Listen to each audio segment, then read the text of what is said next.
เพื่อนที่เคยร่วมชายคาเดินแล้วกลายเป็นเพื่อนของเก่าห้ามเราไม่ให้พบ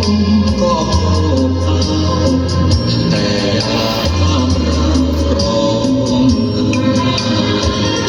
เป็นธรรมดา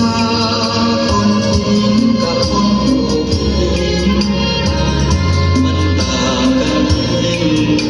ในความรู้สึกทั่วไปเขาเหมือนทิ้งกองขยะกองใหญ่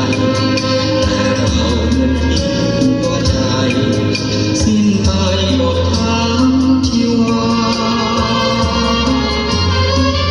ก็ขอให้ไปได้มีสุขถึงเราจะต้องทนทุกข์มีนานคงตายคนหน้า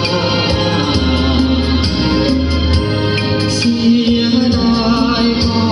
เพียงเวลาผ่านมาปลูกผักปลูกหญ้าขายยังได้เงิน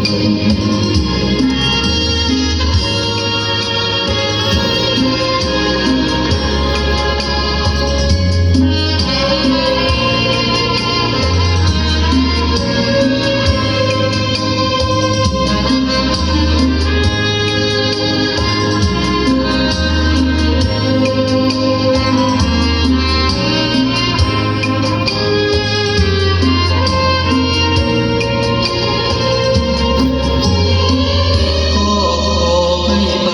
ได้มีสุขถึงเราจะต้องทนทุกข์มีนานคงตายคนหน้าเสียดายก็ทิ้งเวลาผ่านมาปลูกผักปลูกหญ้าขายยังได้